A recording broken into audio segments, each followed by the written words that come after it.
Boker Tov, everyone, and welcome to our Minyan this morning. We hope Barbara will join us in a few minutes and take over the leadership. In the meantime, let's start on page 4 or page 30. Oh, here's Barbara. Okay, we'll give Barbara a moment to click into us. We hope. There she is. Matovu. Good morning. We're online. Okay. Take a deep breath. Yes, just getting my screen set up here. Thank you. Good morning, everybody. Hope you're all well. Okay, we're online and ready to roll, right? Correct. Okay, then welcome everybody to Temple Sholom's Morning Minyan.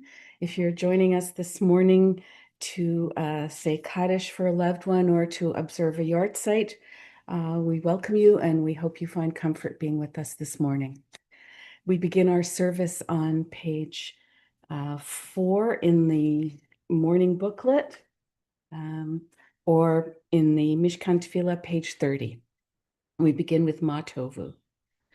Ma tovu ohalecha Yaakov, mishkanotecha Yisrael. Ma tovu ohalecha Yaakov, mishkanotecha Yisrael.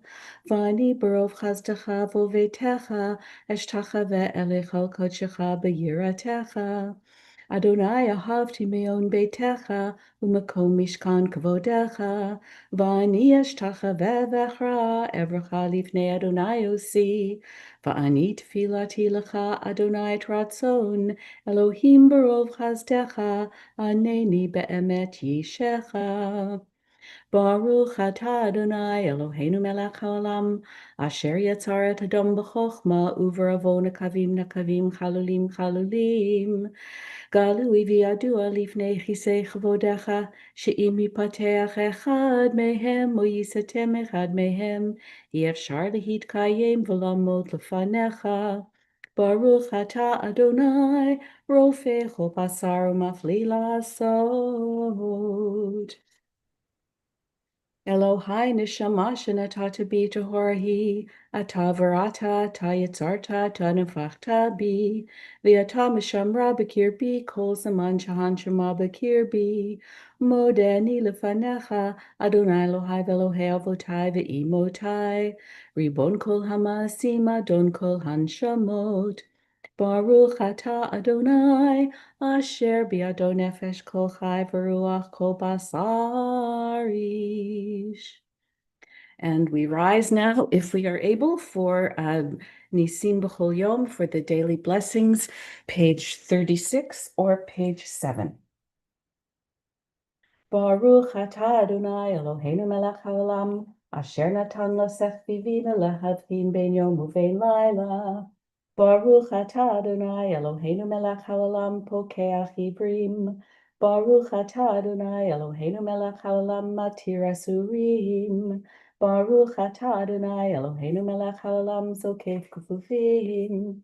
Baruch atah Adonai Eloheinu melech haolam rokah haaretz al hamayim.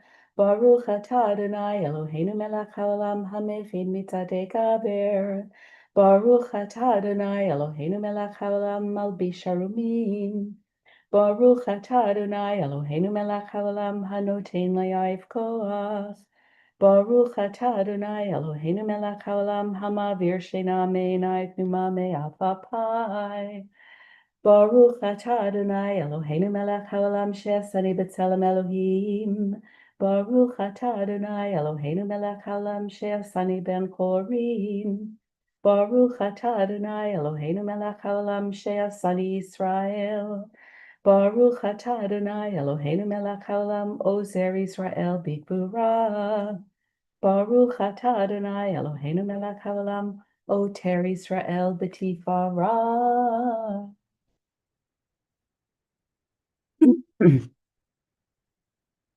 Baruch atah Adonai Eloheinu melech haolam Asher kichanu b'mitzvotav v'tzivanu la'asok b'divrei Torah. V'harevna Adonai Eloheinu et divrei Toratcha b'finu u'v'afiamcha beit Yisrael. V'niyeh nachnu v'tze'atayenu v'tze'atayamcha beit Yisrael.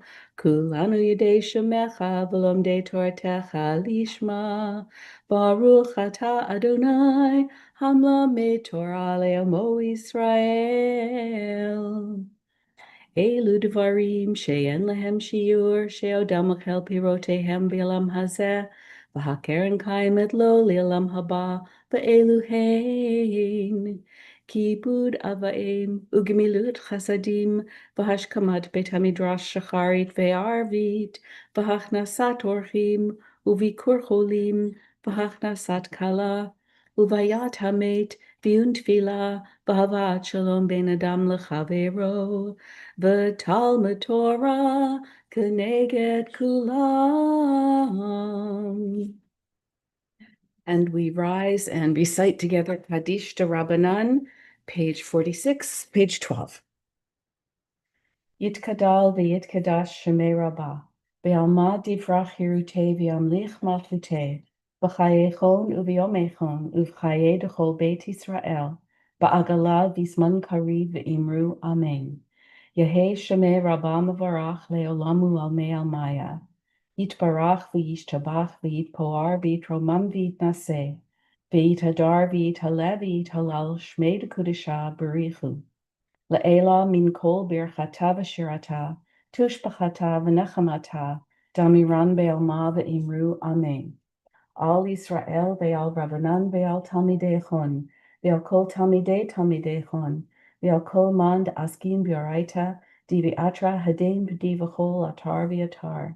Yehe l'chon u'l'chon shalom rabba, china v'chizda v'rachamim, v'chayin arichin umzunei ruviche ufrakuna, min kadam avuhon d'vishmaya v'arav imru amen. Yehe shalom rabba min shemaya, v'chaim tovim aleinu v'yakol Yisrael v'imru amen. Ose shalom b'mromav, hu barachamav yaseh shalom, aleinu v'yakol Yisrael, v'yakol yoshvei tevel v'imru amen.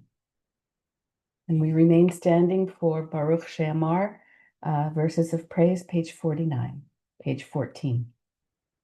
Baruch she'amar v'haya ha'olam baruch hu, Baruch oseh v'reshit, Baruch omer v'oseh, Baruch gozer u'mekayim, Baruch merchem al ha'aretz, Baruch merchem al ha'griyot, Baruch meshalem zachar tov lireav, Baruch hai le'ad v'kayam lenetzach, Baruch pudel matzil, Baruch shemo. Bishvachot uvizmirot nukadelcha and shobechacha and vo'ercha, v'nazkir shimcha v'namlichacha malkeinu Eloheinu, yachid he ha'olamim, melech mishubach m'fuar de'ad shemo hagadol, Baruch atah Adonai, melech mahulal batishbachot. And we turn now to Hatzi Kaddish, page 57 or page 20. Yitkadal ve'yitkadash shumei rabbah, ve'alma divrach hirute ve'amlich malchute, b'chayechon u'vyomechon uv'chaye dechol beit Yisrael, bagala uv'izman kariv, v'imru amen. Yehei shmei rabbah mevorach, Le'alam u'al me'almaya, Yitbarach v'yishtabach v'yitpoar v'yitromam v'yitnaseh, v'yithadar v'yithaleh v'yithalal, shemei dekudesha b'richu. Le'ela min kol birchata v'shirata, tushbechata v'nechemata, damiran be'alma. V'imru amen. Baruch hu et Adonai hamavorach. Baruch Adonai hamavorach le'olam va'ed. May be seated and continue silently. Page 60, page 22.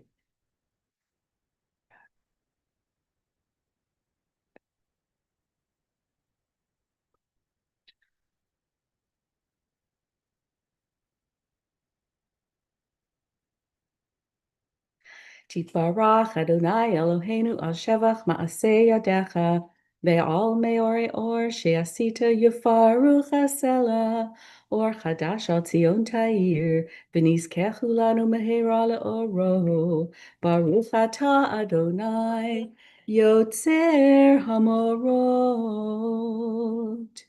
Ahava.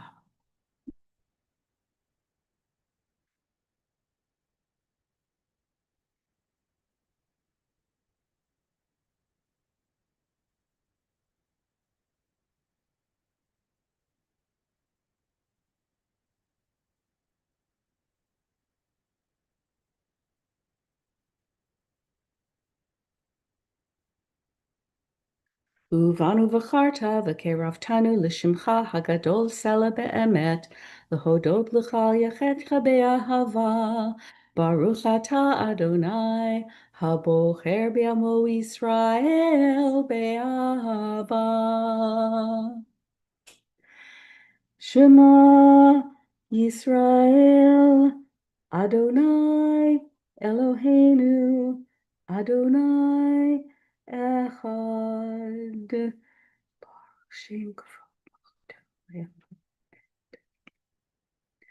Ve'ahavta et Adonai Elohecha b'chol levavcha u'v'chol nafshecha u'v'chol meodecha v'hayu hadvarim ha'ele asher nochi mitzavcha hayom al levavecha v'shinantam levanecha v'diparta bam b'shivtecha b'veitecha uvlechtecha vaderech, uvshochbecha, uvekumecha, ukshartam leot al yadecha, v'hayuletotafot beinenecha, uktavtam al mezuzot beitecha, uvisharecha.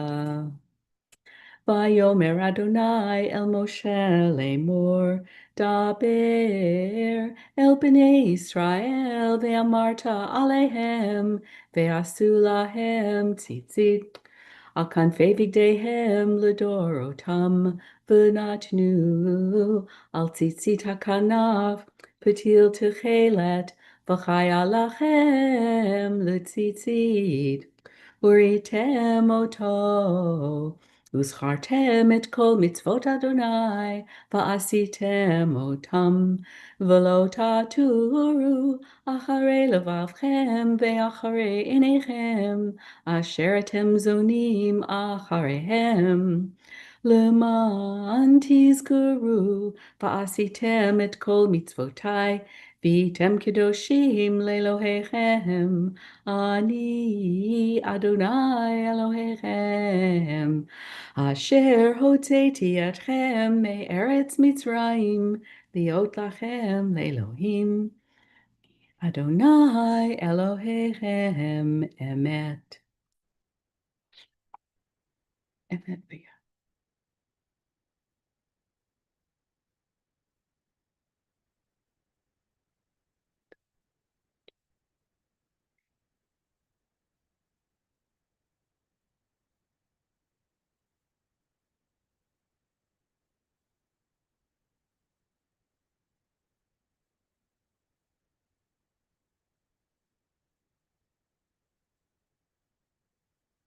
Tehilot le'el Elyon Baruch Hu u'Mavarach, Moshe u'Miriam u'Vnei Yisrael l'cha'anu shira b'simcha rabbah v'amru chulam. Praise to God Most High, blessed is God and deserving of blessing. In great joy, Moses, Miriam, and Israel responded with song to you, all of them proclaiming, Mi chamocha ba'elim Adonai, mi kamocha nedar ba'kodesh. Nora tehilot o seifele, Nora tehilot o seifele. Shira chadisha, shibuchu gilulim, l'shimcha al sfat hayam, yachad kulam hodu v'yimlechu v'yamru. Adonai yimloch, Adonai yimloch, leolam va'ed. Tzur Yisrael, Kuma Be'ezras Yisrael, Uv'deichinu mecha Yehuda v'Yisrael. Go'aleinu Adonai tzvaot shemo Kedosh Yisrael.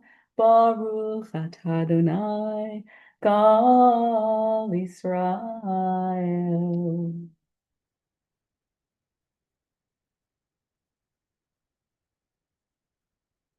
And our tefillah begins on page 76, page 30. Baruch atah Adonai Eloheinu v'Elohei Avotenu v'Imotenu Elohei Abraham Elohei Yitzchak Elohei Yaakov Elohei Sarah Elohei Rivka Elohei Rachel v'Elohei Leah Ha'el Hagadol Hagibor v'Hanora El Elyon Gomel Chasadim Tovim v'Koneh HaKol V'zocher chazdei avot v'imahot, u'mevii gula livnei b'neihem, l'man shemo be'ahava, melech ozer u'moshia u'magen. Baruch atah Adonai, magen Avraham ve'ezrat Sarah. Atah gibor le'olam Adonai, m'chaye metim atah rav lehoshia, mashiv haruach u'morid hagashem.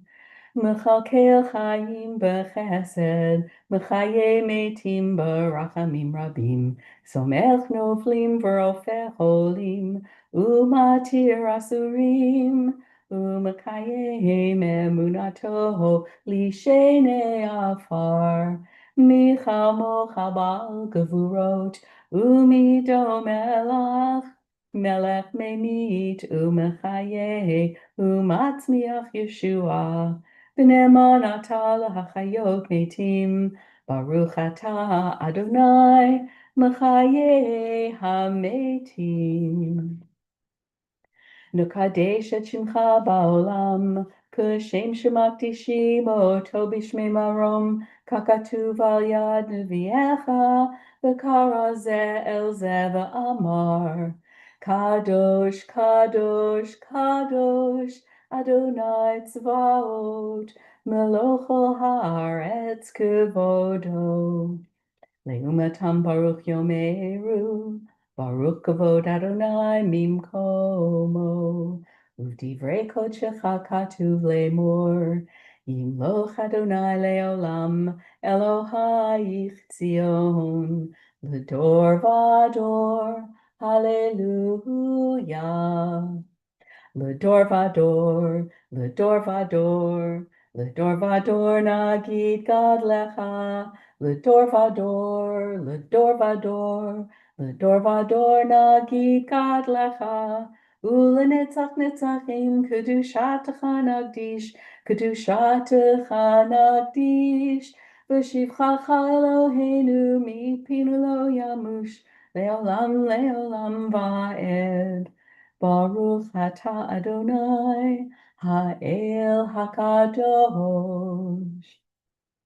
And we continue now silently through to Oseh Shalom, page 100.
Before we conclude the Amidah, let's offer now our prayers for healing.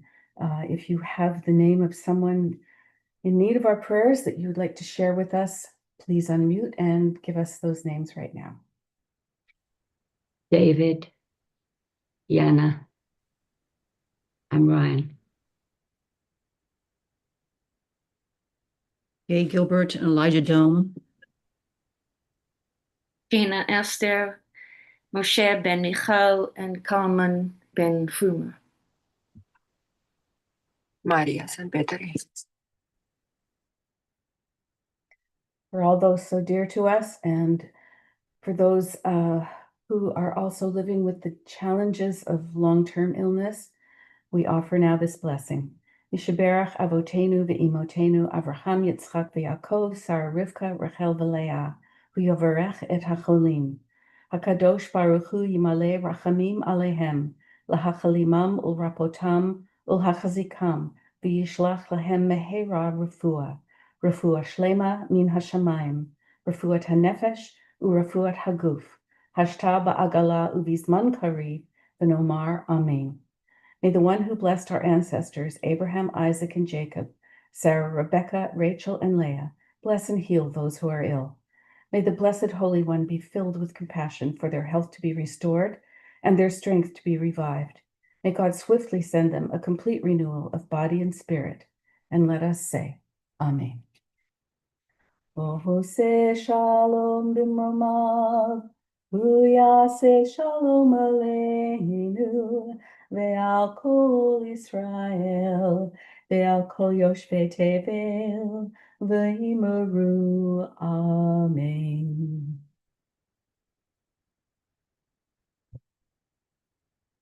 And now it's my pleasure to turn the microphone over to Robert, who has some wonderful words of Torah for us this morning. Thank you. Thank you, Barbara. You put the fence up high already before I start. Good morning, everyone. The Parsha B'Shalach begins with Pharaoh letting our people go. The Israelites are heading to the Promised Land. God decides they are not ready for the journey. They may be plunged into war and in fear just turn around and head back to Egypt. So God decides to send them in a roundabout route by way of the wilderness to the Promised Land. And then throughout the rest of the Parsha, the Israelites wander in the wilderness, complaining endlessly, just about every aspect of their circumstances, as if they set out to prove the point that they're not ready to face the challenges of freedom. The complaints are followed by a number of miracles. I counted 7. The feats of God in B'Shalach are just as impressive as the 10 plagues in Egypt. But I'd like to share some rabbinical commentary that focused instead on the grumbling that leads to the miracles rather than the miracles themselves. The rabbis see the complaints, the psychological struggle between freedom and slavery, between trust and leadership and faith in no one at all, between the harsh realities of their times and the romanticized imaginations of their past, all themes that resonate very strongly in our life today. The grumblings have been subject to a range of interpretations in the Talmud. The murmurings are moral failings. No, they're character faults of a nation of slaves beginning to search for a new identity. No, they are no more than a reflection of the process of learning to be free. Regardless of the interpretation, however, it's clear in this parasha, the Israelites left Egypt. Their minds, and possibly their souls, have not. The signs of God's presence among the Israelites is immediately apparent. The Israelites are on the way to the Promised Land. They're guided by a pillar of cloud in the day, a pillar of fire by night.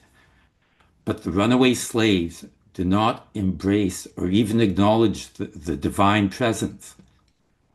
They reach the Sea of Reeds. With the Egyptians quickly approaching, it looks like the Israelites are trapped. In a stunning response, Exodus 14:11, 14:12, they say to Moses, Was it for want of graves in Egypt that you brought us to die in the wilderness? What have you done to us, taken us out of Egypt? What's going on here? In biblical times, Egypt was absolutely obsessed with graves, with tombs, with pyramids, with death cults. Talking about a lack of graves in Egypt might be comparable to talking about a lack of sunshine in the desert. If anything, the Israeli slaves saw too many graves in Egypt. As the rabbis say, the Torah doesn't laugh. Yet the Israelites seem to be using irony, bordering on satire to draw attention to their predicament. Humor is being used to hide their weaknesses and their lack of faith, our sages say. Rambam, a 12th century authority, does not deny the absurdity of the Israelites' remarks.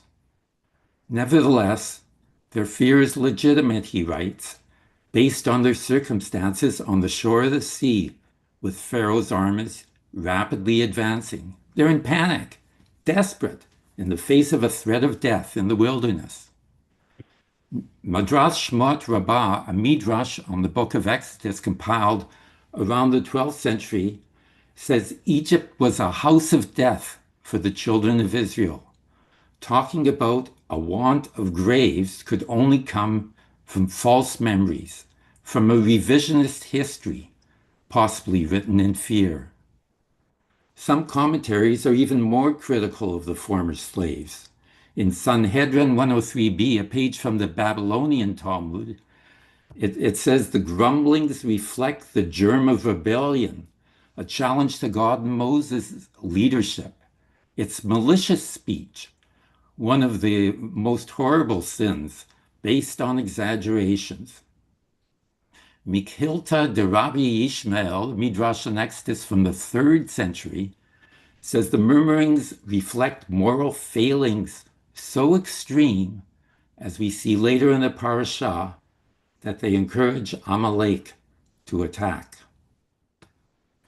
Regardless which interpretations we accept, the dissonance of these verses make it clear the Israelites are not yet ready for the promised land.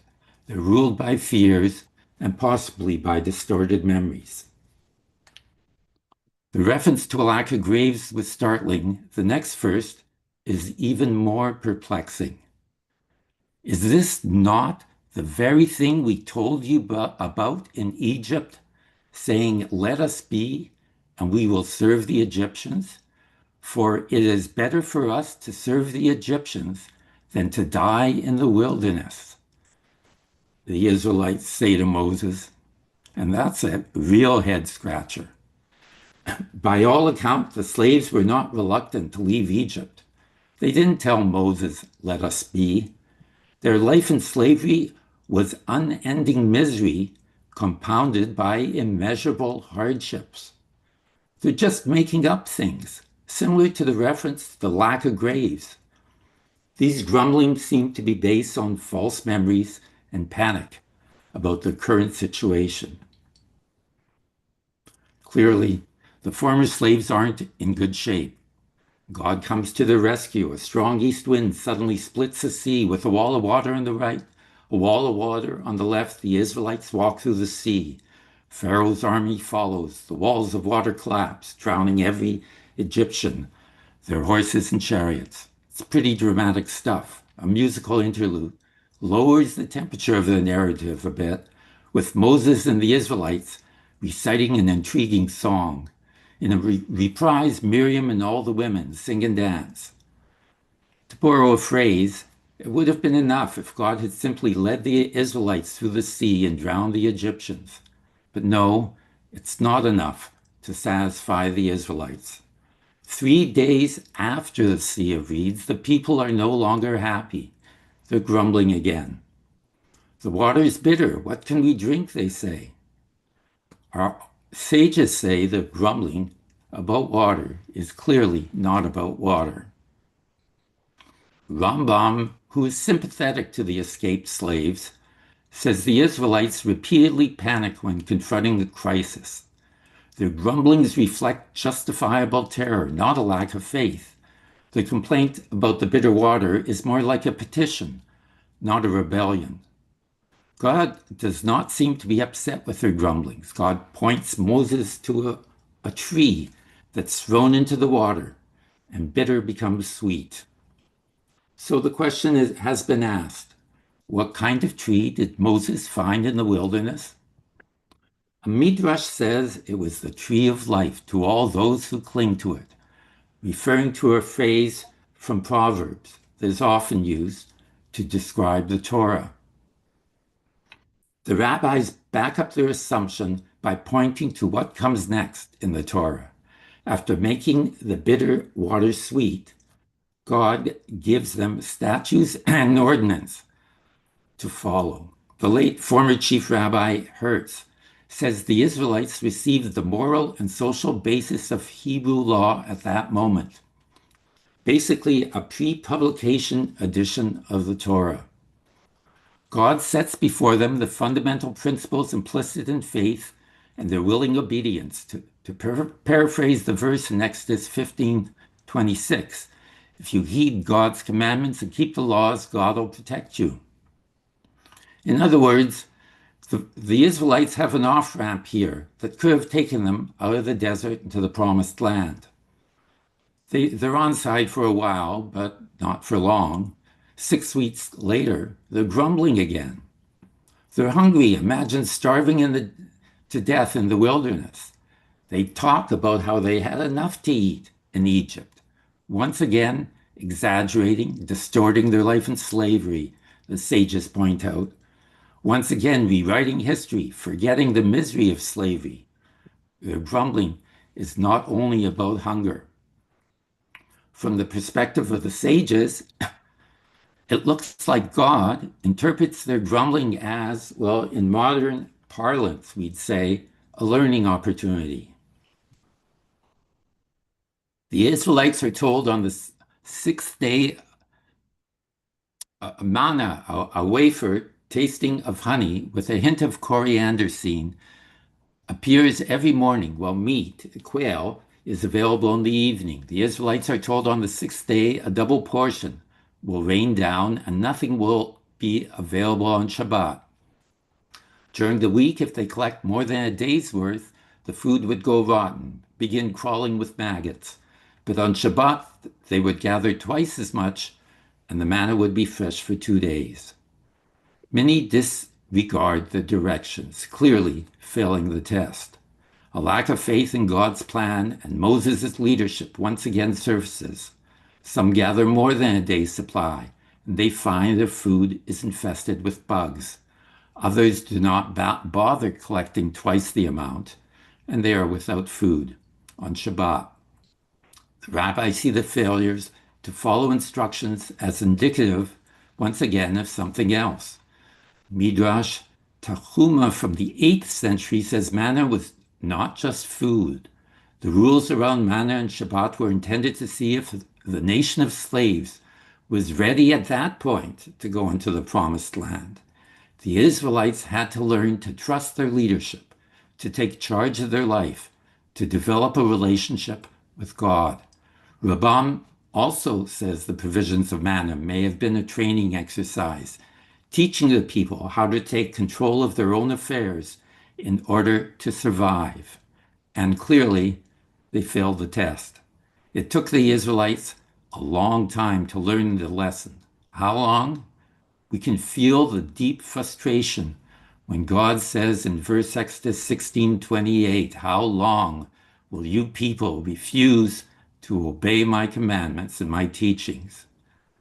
The Torah eventually tells us how long it took them. The manna appeared every morning for the next 40 years. So once again, we could say, Dayenu, it would have been enough if those clouds and fire had directed the Exodus, if bitter water turned to sweet, if the sea had split, if manna and meat had appeared. But despite all these miracles, the children of Israel once again begin to grumble. They're thirsty and have no water. They grumble to Moses, and again, why'd you bring us out of Egypt just to kill us? With thirst, a routine seems to have settled in. Once again, grumblings go far beyond the complaints about having no water. Fear of the future, exaggeration, distortion of the past, challenging God's plan and Moses' leadership. God still hears the complaints and instructs Moses to strike a rock and water pours out.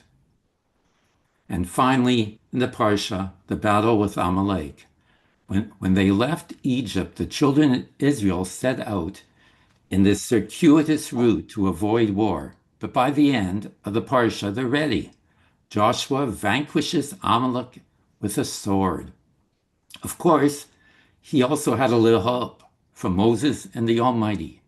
Moses had to hold his hands up for the Israelites to defeat Amalek. The Israelites had to accept his leadership. Some rabbis say Amalek attacked the wandering Israelites because they heard the grumblings. They saw those murmurings as a sign of feebleness.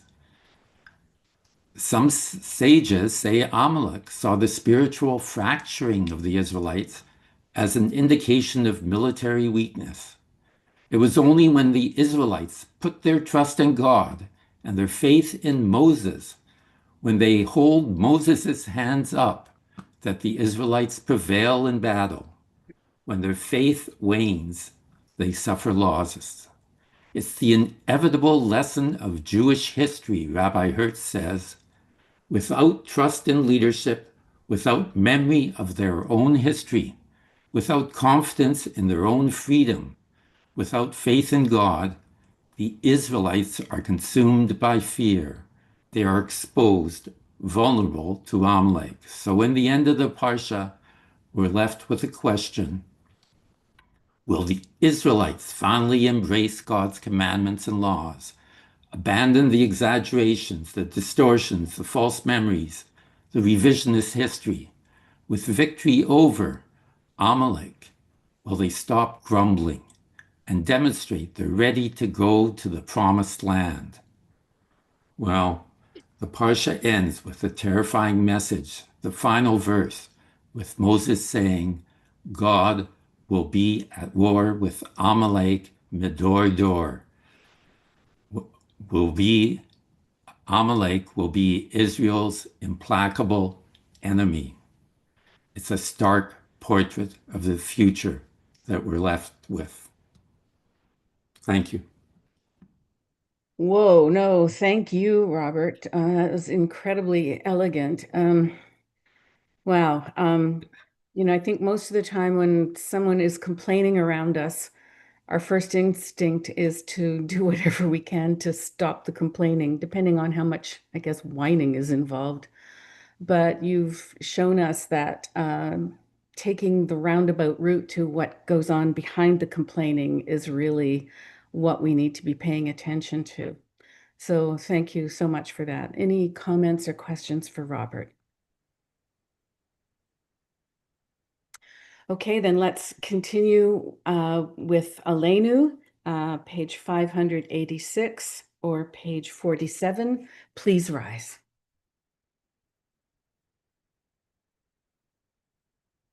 Aleinu l'shabeach l'adon hakol, latet gedula liotzer bereshit, shelo asanu kagoye haratzot, velo samanu k'mishpachot hadama, shelo sam chelkenu kahem, v'gor aleinu k'chol hamonam, v'anachnu korim, umishtachavim umodim, lifnei melech malchei hamlachim, HaKadosh Baruch Hu, Shehu Notei Shamayim v'Yosed Haaretz, Umoshav Yikaro b'Shamayim mimal, U'shchinatu zo b'gavei meromim, Hu Eloheinu Eino.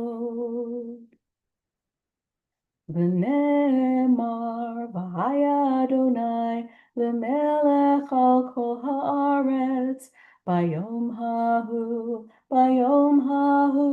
yeh Adonai echad Ushemo, Ushemo, Ushemo Echad.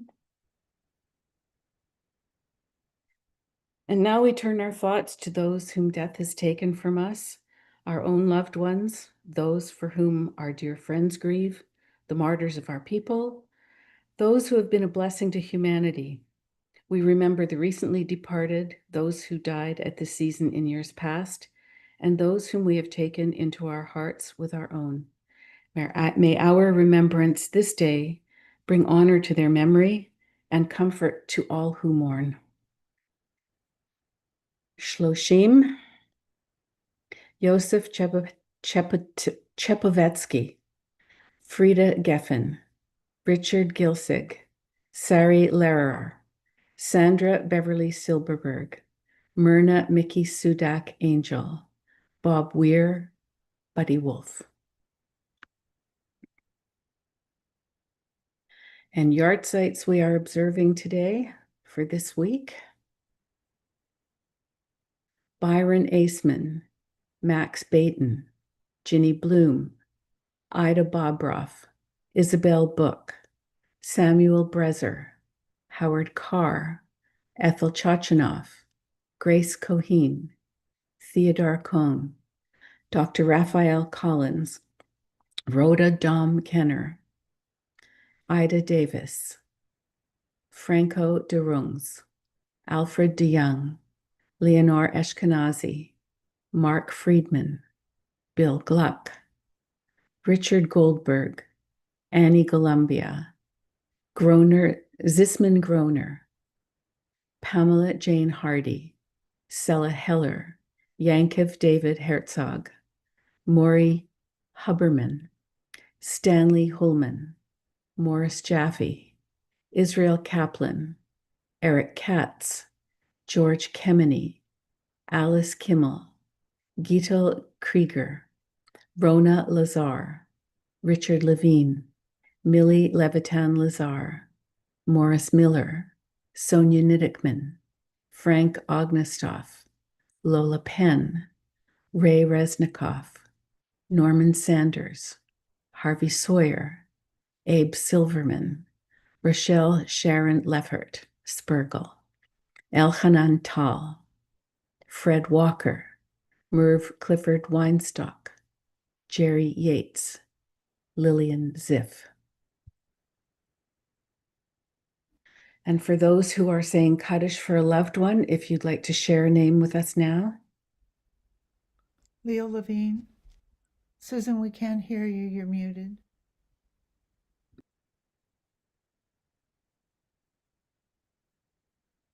Susan was muted. It's Jack Lutsky. Well, Jack Ludsky. We offer the name Jack Lutsky. And we acknowledge also that I think this is the end of Shloshim, is it not? Our hearts are with you.